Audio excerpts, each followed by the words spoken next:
कचरा कुंडी सोडवण्याच्या मागणीसाठी काँग्रेस आक्रमक, मुख्यालयासमोर ढोल बजावत अनोखे धरणे आंदोलन। ठाणे महानगरपालिकेच्या प्रशासकीय राजवट सुरू आहे, त्यावर संपूर्णपणे राज्य शासनाचे नियंत्रण आहे। महापालिकेत लोकप्रतिनिधी नसल्यामुळे प्रशासन नागरिकांची समस्या ऐकून घेत नसल्याने सर्वसामान्य जनतेला प्रचंड मनस्ताप सहन करावा लागत आहे। ठाणेकर नागरिकांना खड्डेमुक्त रस्ते, पिण्याचे पाणी, घनकचरा यांसारख्या मूलभूत सुविधा मिळणे देखील मुश्किल झाले आहे। महापालिकेला स्वतःची कचरा भूमी नाही, त्यातच शहरात कचरा कोंडी झाल्याने काँग्रेसच्या वतीने महापालिका मुख्यालयासमोर धरणे आंदोलन करण्यात आले होते। या आंदोलनास प्रदेश सरचिटणीस ठाणे प्रभारी चंद्रकांत पाटील, प्रदेश सचिव संतोष केणी प्रामुख्याने उपस्थित होते। यावेळी चंद्रकांत पाटील म्हणाले की काँग्रेस पक्ष निवडणुका होत अथवा न होत सर्वसामान्यांच्या प्रश्नांवर सातत्याने आवाज उठवत राहणार आणि सत्ताधारी आणि प्रशासनाचा भ्रष्टाचार बाहेर काढणार।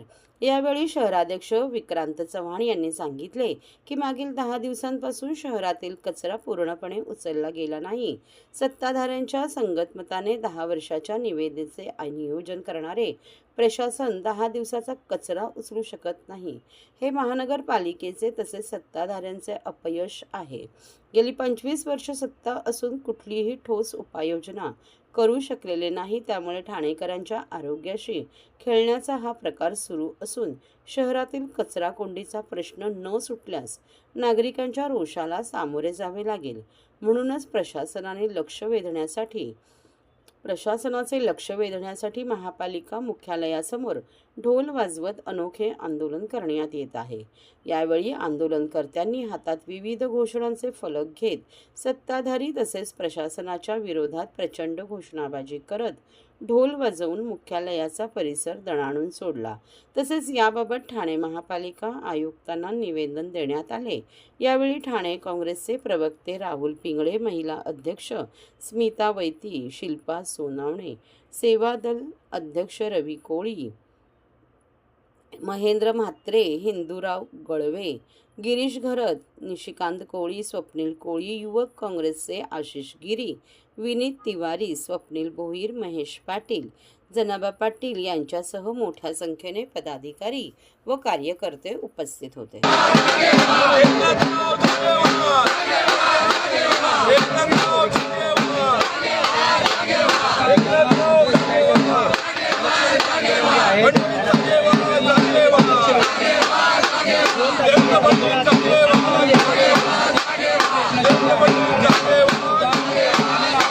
सांगितलेलं आहे की 2700 कोटीचं कचऱ्याचं टेंडर केवळ कमिशनसाठी 10 वर्षासाठी काढलेलं असताना तुम्ही बघितला ह्यांचा पोल खोल झालेला आहे। 10 दिवस कचरा ठाण्यातला उचलला गेलेला नाही।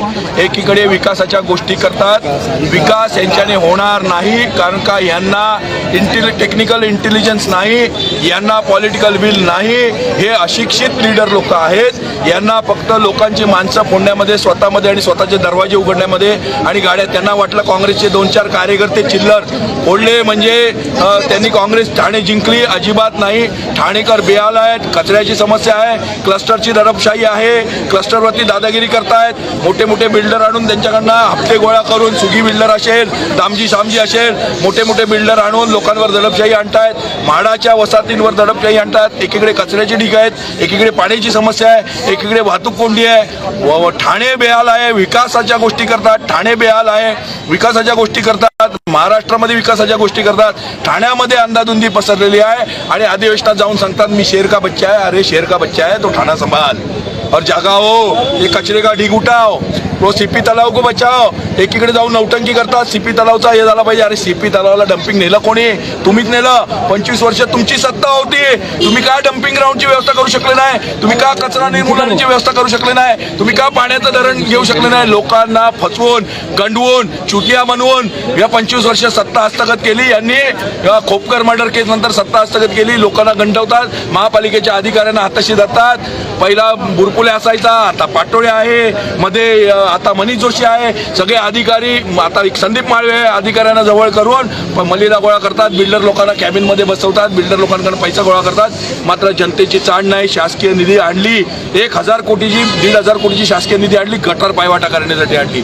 शासकीय निधीमधून डम्पिंग ग्राउंड बनवू शकले असते, धरण बनवू शकले असते, वाहतूक कोंडी सोडू शकले असते, परंतु त्याची चाड नाही. शैक्षणिक धोरण शिक्षण शैक्षणिक भूखंड यांनी लाटलेले आहेत. प्रत्येक नेत्याने शैक्षणिक भूखंडांचा भ्रष्टाचार केलेला आहे. त्यामुळे या भ्रष्टाचाराने बोकाळलेल्या जसं संजय केळकरांनी म्हटलं, भ्रष्टाचाराने बोकाळलेल्या याची चौकशी झाली पाहिजे. आणि माझी चॅलेंज आहे देवेंद्र फडणवीसना, तुमच्याच आमदारांनी संजय केळकरने सांगितलं, संजय केळकर चॅलेंज आहे. एवढे आमदार इथे आहेत, 4 आमदार आहेत, प्रताप सरनाईक, जितेंद्र आव्हाड, संजय केळकर, एकनाथ शिंदे, एक खासदार आहेत, नरेश मस्के, मंत्री आहेत, मुख्यमंत्री आहेत, उपमुख्यमंत्री आहेत. का ठाण्याचा प्रश्न सोडू शकत नाही?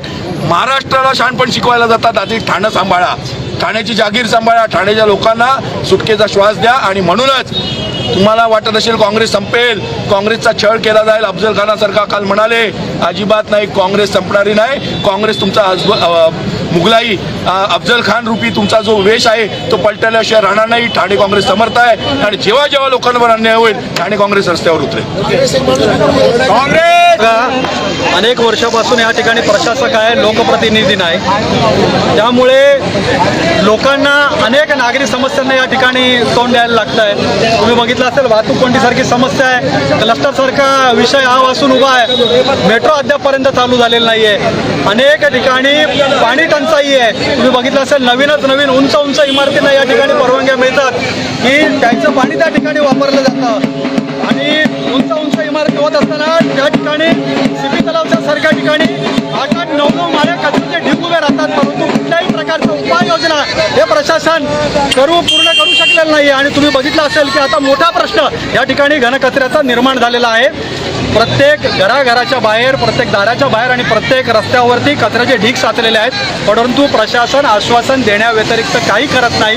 तुम्ही बघितलं असेल, सीपी तलावचा कचरा त्या ठिकाणी उचलायचा, गायमुखला घेऊन जायचा, डायगरला घेऊन जायचा.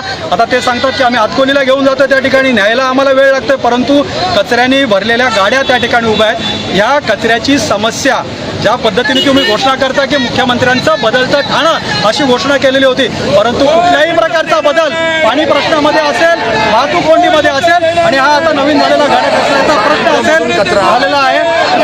कचरा उचलणारा हा प्रश्न जैसा हे आहे.